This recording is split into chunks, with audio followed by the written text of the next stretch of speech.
Hello everyone. देखो यार, ये अपना हिस्ट्री का फर्स्ट पेपर है। ऐसे ही टोटल पेपर है लगभग, मान के चलो मिनी टेस्ट है 6, जिनमें 20-20 क्वेश्चन है मिनिमम, है ना। वैसे तो मैंने सॉल्व कर लिए हैं, लेकिन यार मेरे को सेटिस्फेक्शन नहीं मिल रहा। जैसे किसी के पास किसी को होता है ना कि एक स्टडी टेबल पर बैठ कर जहाँ पर नहीं पढ़ा तो वो कॉन्सेप्ट थोड़ा सा क्लियर कम होता है। तो मेरे लिए यूट्यूब एक टाइप से स्टडी टेबल बन रखा है। तो यहाँ पे जब तक मैं अपनी एक बार रिवीजन या रिकॉल नहीं कर लूँगी तो मुझे क्लियरिफिकेशन नहीं आ रहा अंदर से। तो फिर मैंने सोचा कि क्यों ना इन टेस्ट पेपर को फटाफट फटाफट आज और कल में कंप्लीट कर देते हैं, क्योंकि मेरा तो रिवीजन होगा और आप लोग अगर देखना चाहोगे तो आपका फ़ायदा होगा। चलो फटाफट करते हैं। फर्स्ट क्वेश्चन है इसका, स्तूपों के अलंकरण के लिए किंजलकिनी शब्द क्या संदर्भित करता है भाई? आभूषण और वस्त्र प्रदर्शित करती हुई लताएं, दुपट्टा या स्कार्फ और साड़ियाँ, या फिर आम के आकार के पेंडेंट या सशस्त्र कमल पुष्पों की माला। तो स्तूपों के लिए अलंकरण में किंजलकिनी ये क्या है भाई? ये है भाई सशस्त्र कमल पुष्पों की माला होती है। पढ़ते हैं इसके बारे में। किंजलकिनी शब्द स्तूपों के अलंकरण में हजार कमलों के फूलों की माला को संदर्भित करता है, जो स्तूप की सजावट में सौंदर्य और प्रतीकात्मक को दर्शाता है। किंजलकिनी का अर्थ क्या होता है भाई? इसका अर्थ होता है हजार कमलों के फूलों की माला, कमल के फूलों की माला जो स्तूपों के अलंकरण में प्रयुक्त होती हैं। इसका यूज स्तूपों की सजावट में किंजलकिनी का उपयोग संरचना की सौंदर्य और प्रतीकात्मक सुंदरता पर जोर देता है। ठीक है। नेक्स्ट क्वेश्चन है, भारत में पाषाण काल के संदर्भ में निम्नलिखित कथनों पर विचार कीजिए। अलेक्जेंडर बर्न्स ने उत्तर प्रदेश के सोहागी घाट में भारत के प्रथम शैल चित्रों की खोज की थी। भीमबेटका शैल चित्रों की खोज उस समय हुई थी जब पुरातत्ववेत्ता V.S. वाकणकर ने भोपाल से इटारसी की यात्रा करते हुए रेलगाड़ी की खिड़की से शैल देखे और उस स्थल का अन्वेषण करने के लिए निकटतम रेलवे स्टेशन पर रुक गए। तो ये स्टेटमेंट तो सही है, लेकिन यहाँ पर अलेक्जेंडर बर्न्स नहीं है।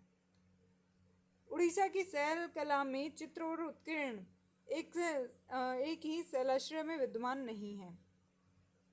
मतलब एक ही शैलाश्रय में विद्यमान नहीं है। उड़ीसा की शैल कला में चित्र और उत्कीर्ण एक ही शैलाश्रय में विद्यमान नहीं है, ये बात तो बिल्कुल गलत है। इसमें स्टेटमेंट सेकंड सही है, शायद फर्स्ट और थर्ड गलत है। ओनली सेकंड सही है। हाँ देखो भाई, फर्स्ट स्टेटमेंट गलत है, क्योंकि भारत में प्रथम शैल चित्रों की खोज अलेक्जेंडर बर्न्स ने नहीं की थी, बल्कि आर्चिबाल्ड कार्लाइल ने की थी 1867 से 68 में उत्तर प्रदेश के सोहागी घाट में की थी। सेकंड स्टेटमेंट सही है, क्योंकि भीमबेटका शैल चित्रों की खोज भारतीय पुरातत्ववेत्ता V.S. वाकणकर ने 1957 से 58 में की थी। उन्होंने भोपाल से इटारसी की यात्रा के दौरान ट्रेन की खिड़की से इन शैलाश्रयों को देखा था और बाद में खोज कार्य किया था। तीसरा स्टेटमेंट सही गलत है भाई, क्योंकि उड़ीसा के शैल कला स्थल पर चित्र और उत्कीर्ण एक ही शैलाश्रय में पाए जाते हैं। ठीक है भाई। नेक्स्ट इसके बारे में देख लो भाई। ये थोड़ा भीमबेटका की गुफाओं की खोज 1957 से 58 में V.S. वाकणकर द्वारा की गई थी। अन्य अनुसंधानकर्ताओं ने भी इसका अनुसरण किया था। वाकणकर ने इन चित्रों का अध्ययन करने के लिए वर्षों तक इन दुर्गम पहाड़ियों और जंगलों का सर्वेक्षण किया था। यहाँ पर इस तरीके की संरचनाएं बनी हुई थी। ये हैं भीमबेटका की। ये मध्य पाषाण काल और पूरा पाषाण काल में मिली थी। और देखो यहाँ पर ये आर्चिबाल्ड काराइल ने स्पेन में हुई अल्तामिरा की खोज की थी और 12 वर्ष पहले की थी। और काकनबर्न, एंडरसन, मित्र और घोष पहले अनुसंधान करते थे जिन्होंने भारतीय उपमहाद्वीप में ऐसे स्थल की खोज की थी। तो भाई ये भारतीय शैल चित्रों की खोज सर्वप्रथम आर्चिबाल्ड काराइल ने की थी। ठीक है भाई, ये सोर्स था NCERT का। नेक्स्ट क्वेश्चन आता है, निम्नलिखित में से कौन से सारनाथ स्थित सिंह शीर्ष के सही घटक हैं भाई? सेफ्ट या लंबा सुंडाकार स्तंभ? ये बात तो बिल्कुल सही है। दीर्घवृत्ताकार शीर्ष भाग पर शीर्ष फलक जो जो किसी भी प्रकार के उत्कीर्ण से रहित है। भाई उत्कीर्ण तो थे, उस पर जानवर बने हुए थे ना, और चक्र भी बना हुआ था। शीर्ष फलक अबेकस के नीचे फैली हुई उल्टी पंखुड़ियाँ हैं। ये बात तो सही है भाई। इसमें फर्स्ट और थर्ड स्टेटमेंट सही है, सेकंड गलत है। पढ़ते हैं इसके बारे में। सारनाथ स्तंभ सिंह शीर्ष, साफ्ट स्तंभ यष्टि और लंबा शंक्वाकार स्तंभ सही बात है, क्योंकि यहाँ पर स्तंभ लंबा और शंक्वाकार था और जिसे अशोक स्तंभ कहा था। दीर्घवृत्ताकार शीर्ष भाग शीर्ष फलक अबेकस जो किसी प्रकार के उत्कीर्ण से रहित था। शीर्ष फलक वास्तव में उत्कीर्ण हाथी, बैल, घोड़ा और सिंह से अलंकृत होता है और उत्कीर्ण रहित नहीं था भाई वो। अबेकस के नीचे की पंखुड़ियाँ जो थी वो फैली हुई और उल्टी थी, तो फिर वो उल्टे कमल के डिजाइन की पंखुड़ियाँ होती हैं भाई उसके अंदर। देख लो ये सिंह सिर सारनाथ, वाराणसी के निकट सारनाथ में लगभग 100 वर्ष पहले खोजे गए सिंह सिर्स को आमतौर पर सारनाथ सिंह सिर्स कहा जाता है। यह मौर्यकालीन मूर्तिकला के एक सर्वोत्कृष्ट उदाहरण है और भगवान बुद्ध द्वारा धर्मचक्र परिवर्तन प्रथम उपदेश देने की ऐतिहासिक घटना की स्मृति में सम्राट अशोक द्वारा बनाया गया था। इसमें मूलतः 5 अवयव भाग थे भाई। सेफ्ट जो अब कई भागों में टूट चुका है, और एक कमल घंटी का आधार और उस पर बना हुआ एक ढोल, उसमें 4 पशु दक्षिणावर्त गति के साथ दिखाए गए हैं, दक्षिणावर्त गति दिखा रखे हैं, ठीक है भाई। 4 तेजस्वी सिंहों की आगे और पीछे की जुड़ी आकृतियां, एक सर्वोपरि तल धर्म चक्र जो कि एक बड़ा पहिया है। यह चक्र इस तरह टूटी हालत में है कि सारनाथ के स्थलीय संग्रहालय में प्रदर्शित है। इस सिंह शीर्ष को उप परिचक्र और कमलाधार के बिना स्वतंत्र भारत के राष्ट्रीय प्रतीक के रूप में अपनाया गया है। ओके, ये इसका देख लो भाई, एनसीईआरटी का सोर्स प्रोवाइड किया गया है। नेक्स्ट क्वेश्चन है, मौर्य प्रशासन के उच्च पदों और संबंधित विभागों के निम्नलिखित युग्मों पर विचार कीजिए। समाहर्त कौन होते थे भाई? मुख्य राजस्व संग्रहकर्ता, बात बिल्कुल सही है। द्वावारिक कौन थे? ये सेना प्रमुख नहीं थे भाई, ये द्वारपाल थे। अक्षपटल कौन थे? अभिलेख सह लेखा परीक्षा अधिकारी थे। सन्निधात्री ये कोषाध्यक्ष थे, ये बात भी बिल्कुल सही है। पढ़ते हैं इसके बारे में। मौर्य प्रशासन के उच्च पदों और उनके संबंधित कार्यों का विश्लेषण करते हैं। समाहर्तकर्ता कौन थे भाई? मुख्य राजस्व संग्राहक थे। समाहर्ता मौर्य काल में मुख्य राजस्व अधिकारी होता था जो कर संग्रहण और वित्तीय मामलों की देखरेख करता था। द्वावारिक जो थे वो वास्तव में दरबार और महल के द्वारपाल थे, न कि सेना प्रमुख। अक्षपटल कौन थे भाई? अभिलेख सह लेखा परीक्षा अधिकारी थे, जो अभिलेखों और लेखा परीक्षा की देखरेख करना था इनका काम। संधाग्राही कोषाध्यक्ष, संधाग्राही राज्य के कोषाध्यक्ष के रूप में कार्य करता था और वित्तीय मामलों की निगरानी करता था, ठीक है भाई। नेक्स्ट क्वेश्चन है, अंतरीय एक परिधान है जिसे मौर्य काल में लोगों द्वारा पहना जाता था। शरीर पर ओढ़ा जाने वाला वो बिना सिला हुआ कपड़ा होता था, या फिर एक सिला हुआ परिधान जिसमें आस्तीन वाला अंगरखा यानी ट्यूनिक होता था। यह विशेष रूप से महिलाओं द्वारा सिर प्रयुक्त सिर आवरण होता था, या फिर कपड़े की पट्टियों को एक साथ मिलाकर बनाया गया एक कमर पर डोरी से बांधे जाने वाला वस्त्र था। तो भाई ये था शरीर पर ओढ़ा जाने वाला बिना सिला हुआ कपड़ा था, ठीक है। पढ़ते हैं इसके बारे में। मौर्य काल में अंतरीय एक महत्वपूर्ण परिधान था जो मुख्य रूप से शरीर के निचले भाग को ढकने के लिए पहना जाता था। ये बिना सिला हुआ कपड़ा होता था जिसे शरीर पर लपेटा जाता था। अंतरीय एक परिधान था जो बिना सिला हुआ वस्त्र होता था, इसे शरीर के निचले भाग पर पहना जाता था। उत्तरीय क्या होता था? ऊपरी भाग को ढकने के लिए उपयोग में लिया जाता था। कंचुक एक सिला हुआ परिधान था जो शरीर के ऊपरी भाग को ढकने के लिए प्रयोग में किया जाता था, विशेष रूप से महिलाओं द्वारा। ट्यूनिक क्या होता था? ग्रीक और रोमन सभ्यता में प्रचलित था, लेकिन मौर्य काल में यह प्रमुख परिधान नहीं था। नेक्स्ट क्वेश्चन आता है, भारत में लगभग 6वीं शताब्दी ईसा पूर्व से शहरी केंद्रों के उद्भव के बारे में निम्नलिखित कथनों पर विचार कीजिए। उन सभी का विकास महाजनपदों की राजधानी से दूर हुआ, ये बात तो गलत है। प्रमुख नगर आवागमन मार्गों पर स्थित थे, ये बात बिल्कुल सही है। इनमें से अनेक वाणिज्यिक और सांस्कृतिक और राजनीतिक गतिविधियों के बड़े केंद्र थे, ये बात भी बिल्कुल सही है। तो इसमें 2 स्टेटमेंट बिल्कुल सही हैं, तो आंसर जाएगा 2, ठीक है। देखो, उपमहाद्वीप के विभिन्न क्षेत्रों में फैला हुआ, जैसा हमने पढ़ा है, इनमें से अधिकांश नगर महाजनपदों की राजधानी थे। सभी नगर संचार मार्गों के किनारे बसे हुए थे। पाटलिपुत्र जैसे कुछ नगर नदी मार्ग के किनारे बसे हुए थे। उज्जैनी जैसे अन्य नगर भूतल मार्गों के किनारे थे। इसके अलावा पुहार जैसे नगर समुद्र तट पर थे, जहाँ से समुद्री मार्ग आरंभ हुआ था। और मथुरा जैसे अनेक शहर व्यावसायिक, सांस्कृतिक और राजनीतिक गतिविधियों के लिए जीवंत केंद्र थे, ठीक है। नेक्स्ट क्वेश्चन है, भारतीय इतिहास में शासकों के नाम और चित्रयुक्त प्रथम सिक्के किसके द्वारा जारी किए थे? तो मौर्य, पुष्यभृति या फिर गुप्त या हिंदू यूनानी। तो मौर्यों द्वारा पंचमार्क के सिक्के जारी हुए थे। हिंदू यूनानी ने सबसे पहले सिक्के जारी किए थे। पढ़ते हैं इसके बारे में। भारतीय इतिहास में सबसे पहले शासकों के नाम और चित्र सहित सिक्के हिंदू यूनानी शासकों द्वारा जारी किए गए थे। हिंदू यूनानी शासकों ने पहली बार अपने सिक्कों पर अपनी छवि और नाम अंकित किए थे। इनमें से सबसे प्रसिद्ध शासक मिनिएंडर और एंटिअलिकिड्स, इन्होंने अपने सिक्कों पर ग्रीक व खरोष्टी लिपि में लेखन कराया था। इन सिक्कों पर शासकों की तस्वीरों के साथ साथ यूनानी देवताओं, विभिन्न प्रतीकों के चित्र भी अंकित होते थे। और अन्य विकल्प क्यों गलत हैं भाई?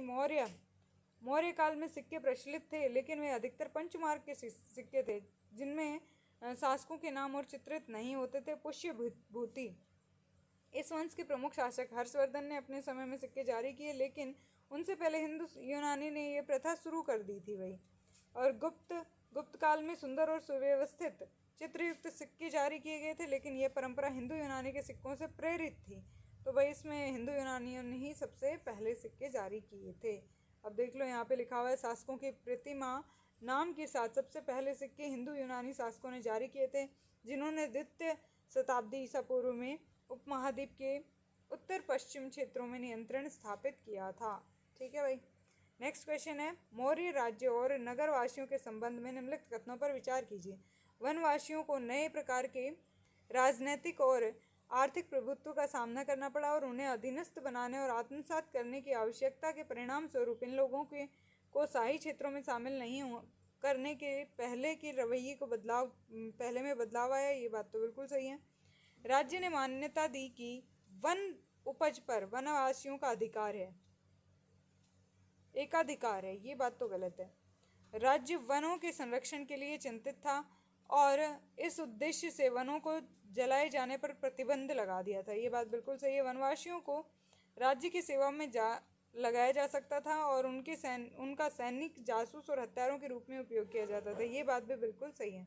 तो इसमें 3 स्टेटमेंट बिल्कुल सही है। आंसर आ जाएगा अपना सी। पढ़ते हैं इसके बारे में। फर्स्ट स्टेटमेंट सही है, क्योंकि वनवासियों को नए राजनीतिक और आर्थिक प्रभावों का सामना करना पड़ा था और उन्हें अधीनस्थ बनाने की प्रक्रिया में बदलाव आया था। सेकंड स्टेटमेंट गलत है, क्योंकि ऐतिहासिक रूप से वन उपज पर वनवासियों के एकाधिकार को नहीं माना, बल्कि अक्सर उन पर प्रतिबंध लगाए। थर्ड स्टेटमेंट सही है, क्योंकि राज्य वन संरक्षण को लेकर चिंतित था, इसलिए जंगल जलाने पर उन्होंने प्रतिबंध लगाया। चौथा स्टेटमेंट सही है, क्योंकि वनवासियों को राज्य की सेवा में सैनिक, जासूसी और हत्यारे के रूप में उपयोग किया जाता था।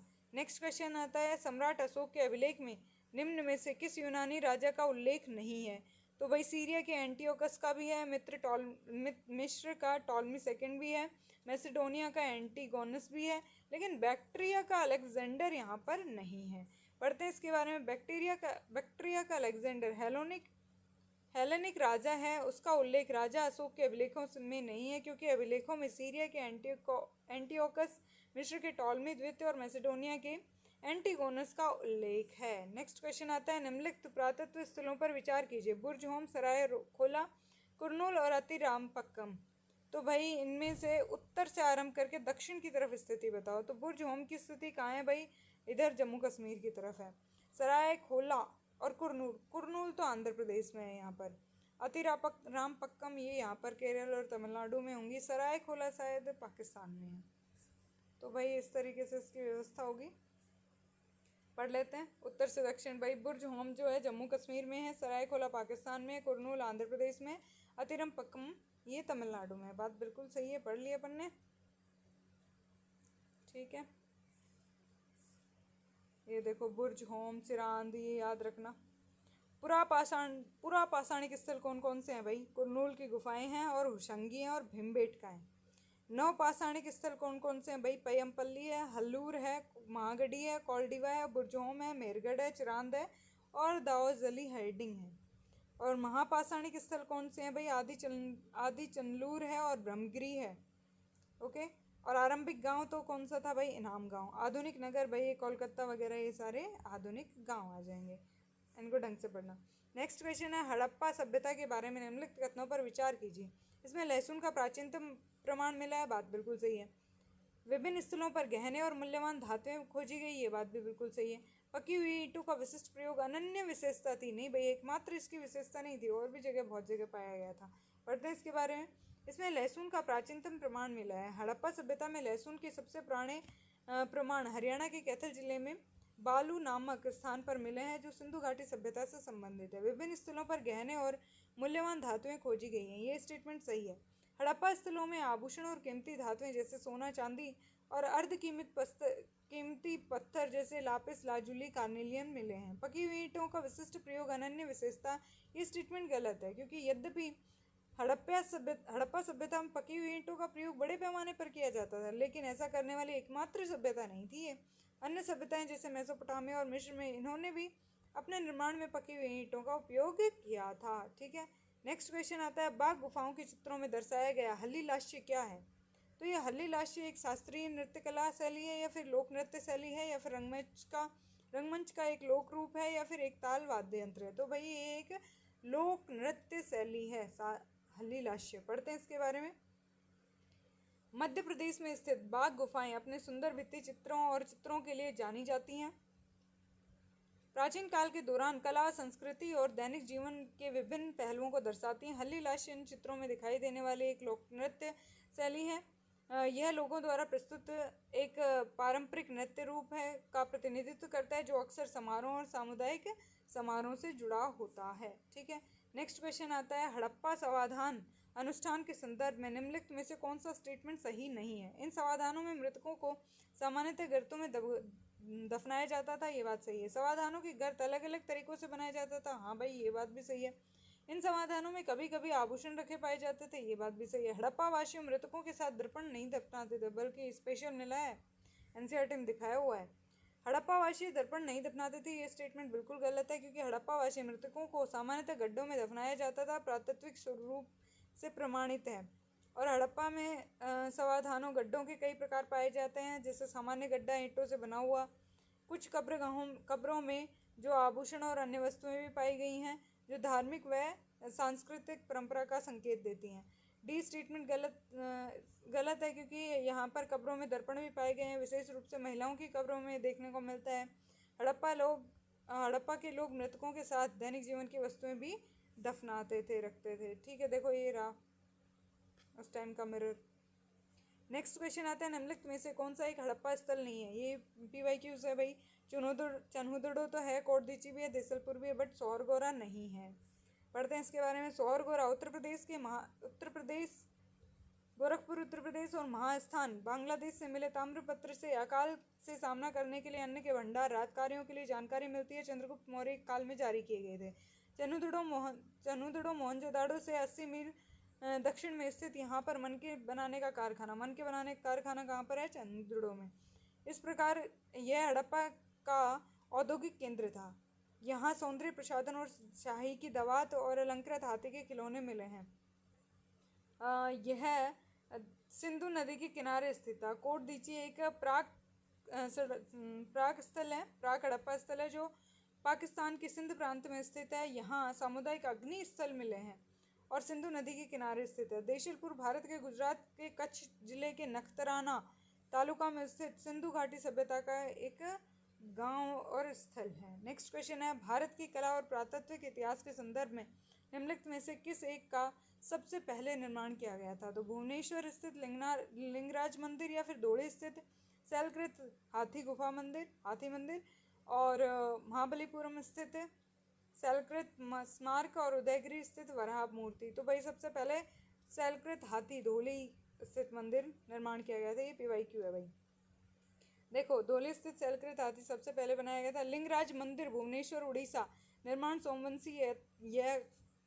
सोमवंशी शासक ययाति प्रथम द्वारा 11वीं शताब्दी के ईस्वी में लाल पत्थर से बना कलिंग शैली में वास्तुकला का उत्कृष्ट उदाहरण है। भगवान शिव को समर्पित है और बिंदुसार झील मंदिर की उत्तर दिशा में स्थित है। धौली स्थित शैलकृत हाथी मंदिर जो है, ये उड़ीसा में स्थित है।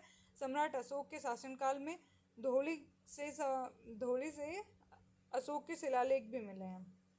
ठीक है भाई। महाबलीपुरम स्थित शैलकृत स्मारक महाबलीपुरम की स्थापना पल्लव राजा नरसिंह वर्मन प्रथम ने 7वीं शताब्दी में की थी। यहाँ पल्लव काल के कई जीवित मंदिर और स्मारक हैं, जिनमें अर्जुन की तपस्या, गंगा का अवतरण, सौर मंदिर प्रसिद्ध है। उदयगिरी स्थित वराह मूर्ति, ये विदिशा मध्य प्रदेश गुप्तकालीन चंद्रगुप्त द्वितीय द्वारा, ये जैन और हिंदू धर्म के मंदिर और मूर्तियां हैं। उदयगिरी खंडगिरी की गुफा उड़ीसा से अलग है। नेक्स्ट क्वेश्चन आता है भाई अभी आगे करंट अफेयर्स। ग्रुप 7 के बारे में निम्नलिखित कथनों पर विचार कीजिए। ग्रुप 7 के सभी सदस्य G20 के सदस्य हैं, ये बात सही है। G7 का कोई औपचारिक संविधान या एक निश्चित मुख्यालय नहीं है, ये बात भी बिल्कुल सही है। G7 की 50th बैठक जो है वो फ्रांस के पेरिस में हुई। ये स्टेटमेंट गलत है, ओनली 1 और 2 सही है। पढ़ते हैं इसके बारे में। G7 में सम्मिलित देश कितने हैं भाई, कौन कौन से हैं भाई? Canada, France, Germany, Italy, Japan, United kingdom और संयुक्त राज्य अमेरिका है। G20 के सभी सदस्य हैं, मतलब G20 में ये सारे सदस्य हैं। G7 का कोई औपचारिक संविधान और एक निश्चित मुख्यालय नहीं है, ये बात बिल्कुल सही है। कोई सचिवालय नहीं है। इसकी अध्यक्षता हर साल अलग अलग सदस्य देश करता है। G7 की 50वीं बैठक जो है फ्रांस में ना होकर कहाँ पर हुई? इटली के बारगो एग्जानिया फसानी में हुई है भाई। ठीक है, नेक्स्ट क्वेश्चन है विधेयक। जो वक्फ विधेयक है 2024 के बारे में, इसका उद्देश्य भारत में वक्फ संपत्तियों के प्रबंधन और विनियमन को बेहतर बनाना है, ये बात तो बिल्कुल सही है। अब वक्फ मामलों में गैर मुस्लिमों को भी शामिल किया जाएगा, खासकर केंद्रीय वक्फ परिषद और राज्य वक्फ बोर्डों में। यह विधेयक 1995 के वक्फ एक्ट में बदलाव करने के लिए लाया गया था। आई थिंक इसमें सारे स्टेटमेंट सही हैं, थोड़ा ध्यान से पढ़ना भाई। इसका उद्देश्य क्या है? वक्फ संपत्तियों के प्रबंधन और विनियमन को बेहतर बनाना, और ये वक्फ मामले जो हैं गैर मुस्लिमों को भी इसमें शामिल किया गया है वक्फ परिषद और राज्य वक्फ बोर्ड में। और यह विधेयक 1995 के वक्फ एक्ट में बदलाव करने के लिए लाया गया था। ठीक है भाई, नेक्स्ट क्वेश्चन आता है। निम्नलिखित में कथनों पर विचार कीजिए। मखाना एक जलीय फसल है जो उष्ण कटिबंधीय और उपोष्ण कटिबंधीय क्षेत्रों में पनपती है, ये बात बिल्कुल सही है। भारत के कुल मखाना उत्पादन में बिहार का 90% योगदान है, ये बात भी सही है। बजट 2025-26 केंद्रीय बजट 2025 में बिहार में मखाना बोर्ड की स्थापना की घोषणा की गई, ये स्टेटमेंट भी सही है। तो शायद तीनों स्टेटमेंट सही हैं। मखाना एक जलीय फसल है जो उष्ण कटिबंधीय और उपोष्ण कटिबंधीय क्षेत्रों में पनपती है। मखाना एक जलीय फसल है जो मुख्य रूप से तालाबों, झीलों और स्थिर जल स्रोतों में उगाई जाती है। उष्ण कटिबंधीय उपोष्ण कटिबंधीय जलवायु में अच्छी तरह से पनपती है और कुल मखाना उत्पादन में बिहार का 90% योगदान है। भारत का सबसे बड़ा मखाना उत्पादक राज्य, देश के कुल मखाना उत्पादन में इसका योगदान 80 से 90% के बीच में है। ठीक है, नेक्स्ट क्वेश्चन आता है। निम्नलिखित कथनों पर विचार कीजिए। स्पेसएक्स मिशन का उद्देश्य 2 छोटे अंतरिक्ष यान एक दूसरे से मिलाने, डॉक करने और अनडॉक करने की क्षमता का प्रदर्शन करना है, ये बात तो बिल्कुल सही है। इसमें पृथ्वी की मध्यम कक्षा में 2 छोटे अंतरिक्ष यान चेजर और टारगेट के लिए डॉकिंग तकनीक विकसित करना है। मध्यम कक्षा में अंतरिक्ष स्टेशन का निर्माण में अंतर्राष्ट्रीय स्टेशन अंतरिक्ष का निर्माण में स्पेस डॉकिंग की तकनीक का उपयोग किया जाता है। तो इसमें 2 स्टेटमेंट सही हैं, ये बीच वाला गलत है भाई। देखो, यह मिशन पृथ्वी की निम्न भू कक्षा में संचालित होगा, निम्न कक्षा में 400 किलोमीटर में संचालित होगा, इसलिए वो गलत है, मध्यम वाला गलत है। नेक्स्ट क्वेश्चन है। निम्नलिखित कथनों पर विचार कीजिए। भारत में 58th बाघ अभ्यारण्य माधव नेशनल पार्क जो महाराष्ट्र में अवस्थित है, नहीं, माधव तो एमपी में। TX2 अभियान 2022 तक बाघ की आबादी को दुगना करने के लक्ष्य को प्राप्त करने के लिए NTCA द्वारा चलाया गया। तो भाई ये NTCA द्वारा भी नहीं चलाया गया और शायद 2022 में भी नहीं चलाया गया, ये पता नहीं कौन सी ईयर में चलाया गया था। 2010 में शुरू किया गया था WWF के द्वारा, वर्ल्ड वाइल्ड फंड के द्वारा, ग्लोबल टाइगर इनिशिएटिव द्वारा। ओके, फिर उसके बाद ये थर्ड स्टेटमेंट क्या है। राष्ट्रीय बाघ संरक्षण प्राधिकरण NTCA को पर्यावरण संरक्षण अधिनियम 1986 के तहत गठित किया गया है। तो भाई ये स्टेटमेंट तीनों ही इसमें बिल्कुल गलत हैं। NTCA को वन्य प्राधिकरण एक्ट 1972 के तहत गठित किया गया है। नेक्स्ट क्वेश्चन है भाई, ये है अपना क्या बोलते हैं इसको, कॉम्प्रिहेंशन। पहले पढ़ लेना। नीति निर्माताओं और जनसंचार माध्यमों मीडिया ने खाद्य पदार्थों की आसमान छूती हुई कीमतों के लिए कई कारकों को दोषी ठहराया है। इसमें ईंधन की कुछ कीमतें प्रमुख खाद्य उत्पादक देशों में खराब मौसम और खाद्येतर पदार्थों के उत्पादन के लिए भूमि का उपयोग शामिल भी है। सर्वाधिक आबादी वाली उभरती हुई अर्थव्यवस्थाओं से खाद्य पदार्थों की मांग में वृद्धि पर अधिक बल दिया गया है। इससे यह इस बात की बहुत अधिक संभावना बनती है कि इन देशों में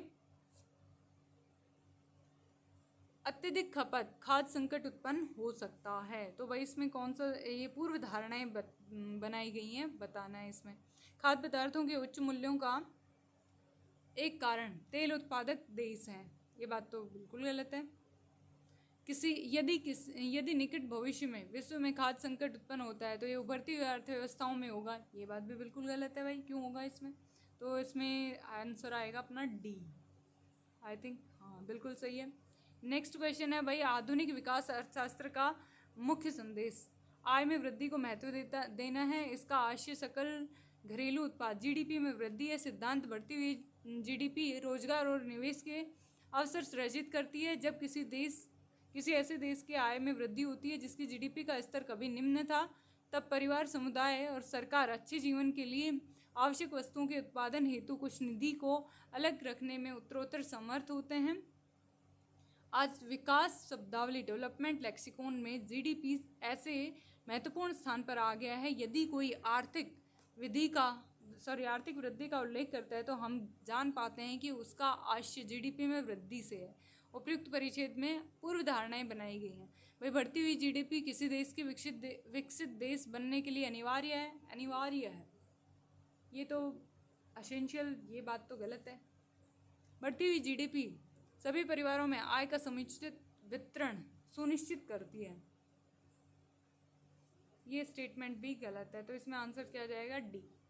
तो भाई इनको ये सॉल्व करने का, ये जो क्या होते हैं कॉम्प्रिहेंशन जो होते हैं, इनको सॉल्व करने की कुछ ट्रिक्स आती हैं, कुछ फैक्ट्स आते हैं, तो वो अपने हिसाब से देख लेना। Okay bye bye. First test हुआ कंप्लीट, जल्दी जल्दी करते हैं second test. Okay bye bye, take care.